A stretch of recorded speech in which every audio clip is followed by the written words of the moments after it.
Baik, di sini saya akan mempresentasikan hasil penelitian studi saya yang berjudul Prediksi Inflasi Indonesia dengan Metode Convolution Neural Network dan Long Short Term Memory, yang disusun oleh saya sendiri yaitu Kadek Setiawan dengan NIM 181509109 dan pembimbing utama saya Bapak Imade Dendi Mas Handaya, SPD ML, dan pembimbing pendamping Ibu Siti Ayu Agundia Trinda Dewi, Eskom MT. Di sini saya akan menjelaskan terkait latar belakang.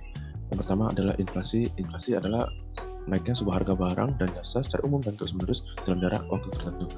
Dari inflasi yang terus-menerus meningkat, muncullah permasalahan dan dampak.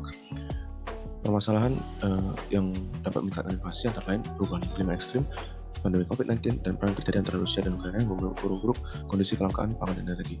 Dan dampak yang dialami masyarakat seperti mengakibatkan penurunan karya masyarakat, menciptakan ketidakpastian akibat penyulitan pelaku ekonomi dalam mengambil keputusan dan tekanan pada nilai mata uang. Lalu berdasarkan dari permasalahan yang sudah saya sampaikan, maka di sini saya menemukan salah satu solusi, yaitu melakukan prediksi inflasi untuk mengambil ketentuan dan kebijakan pemerintah nantinya. Terdapat beberapa metode yang sering digunakan dalam melakukan prediksi, antara lain ARIMA, ANN, KGM, SPM, CNN, dan LSTM. Dalam penelitian ini, saya akan menggunakan metode CNN dan LSTM untuk dilakukan prediksi. Pada metode CNN sendiri itu sudah sering digunakan pada pengolahan data citra, dan pada metode LSTM sudah paling sering digunakan dalam melakukan prediksi data time series, sehingga menjadi paling efektif dan efisien dalam melakukan prediksi. Adapun kelebihan dari masing-masing metode ini, CNN memiliki kelebihan dapat mengekstrak fitur-fitur secara efektif dari data, dan untuk metode LSTM memiliki keunggulan untuk menemukan saling ketergantungan dalam data time series, dan metode ini secara efektif dapat meningkatkan hasil prediksi. Lalu selanjutnya adalah rumusan masalah. Rumusan masalah pertama adalah bagaimana hasil prediksi inflasi Indonesia berdasarkan data status bulan Januari 2014 sampai Desember 2022 menggunakan metode Channel STM. Lalu yang kedua adalah bagaimana performance metode Channel STM dalam melakukan prediksi inflasi di Indonesia berdasarkan nilai RMC. Selanjutnya adalah tujuan penelitian. Yang pertama adalah mengetahui hasil prediksi inflasi di Indonesia berdasarkan status bulan Januari 2014 hingga Desember 2022 menggunakan metode Channel STM. Lalu yang kedua adalah mengetahui performance metode Channel STM dalam melakukan prediksi inflasi di Indonesia berdasarkan nilai RMC. Selanjutnya adalah batasan penelitian. Yang pertama adalah penelitian dilakukan dengan menggunakan data tingkat inflasi dan indeks harga konsumen yang tersingkat dengan IHK dalam waktu bulan di Indonesia. Yang digunakan adalah data dari tahun 2014 hingga 2022 yang dapat melalui situs Badan Pusat Statistik Indonesia. Lalu yang kedua adalah dalam upaya evaluasi yang menarik ini, pada penelitian ini melalui metode convolution neural network dan long short term memory. Selanjutnya adalah tahapan penelitian yang akan dijalankan. Yang gambar sebelah kiri adalah tahapan penelitian saya, di mana dimulai dengan studi latur, lalu identifikasi masalah, lalu pengumpulan dan penyiapan data, lalu pengolahan data dan perhitungan model CNS. Pada gambar di kanan adalah alur dari pengolahan data dan perancangan model CNS STM. Di mana tahap-tahapnya pertama adalah penginputan, memproses hasil pengambilan data latih, pemungutan data latih, inflasi parameter, lalu masuk ke proses layer CNN, layer STM, lalu ke error propagation, di mana jika kondisi belum terpenuhi maka balik ke layer CNN, jika sudah terpenuhi maka model disimpan dan data uji di input, lalu dilakukan proses prediksi hingga menghasilkan hasil prediksi. Setelah pengolahan selesai, maka lanjutkan dengan implementasi model CNN STM untuk prediksi, dan akhirnya dilakukan analisa hasil prediksi dan selesai. Gambar di atas adalah data inflasi Indonesia pada tahun 2014 hingga 2019 yang memiliki 7 variabel.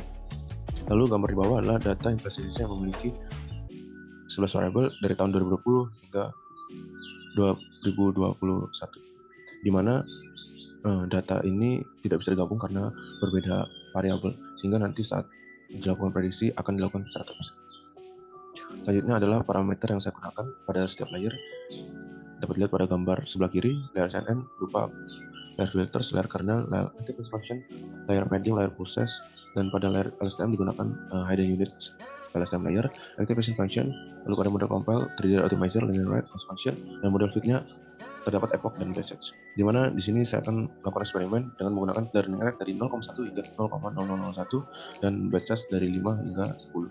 Di mana setelah hasil selesai melakukan eksperimen, saya menemukan hasil terbaik yaitu dengan learning rate 0,01 dan batch size sebesar 9 dengan training loss sebesar 0,0011 dan golden loss-nya 0,0014. Dan inilah hasil grafik dari training model, di mana dapat lihat pada trend loss dan golden loss-nya menurun bersamaan sampai menghasilkan hasil terbaik.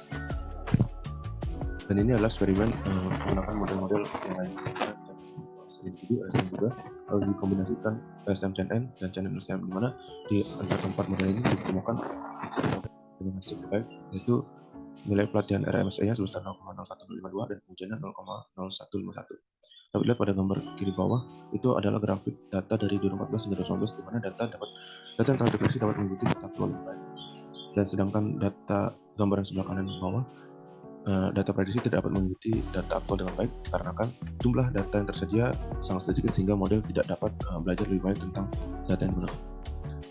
Lalu kesimpulan pertama yang bisa saya paparkan di sini adalah hasil prediksi menggunakan data bahasa Indonesia dari tahun 2014 hingga 2020 hingga 2022 dengan model terbaik, yaitu daerah saya sudah mampu mengenai pola naik dan turun inflasi. Sedangkan dari sisi prediksi, metode sudah mampu melakukan prediksi walaupun pada dua periode data yang berbeda memiliki hasil prediksi yang baik dan kurang baik. Untuk hasil prediksi menggunakan data tahun 2014 hingga 2019 menghasilkan hasil prediksi yang baik dengan hasil clearance yang rendah, yaitu 0,0151. Lalu hasil prediksi pada data tahun 2020 hingga 2022 menghasilkan hasil prediksi yang kurang baik dikarenakan data yang terlihat loose sedikit membuat model tidak memiliki kesempatan banyak untuk belajar dengan hasil nilai RMS yang cukup tinggi, yaitu 0,1647. Dan kesimpulan kedua, penelitian ini berhasil mengatasi kendala tersebut dan telah berhasil mencapai hasil yang mengesankan dalam membangun prediksi inflasi.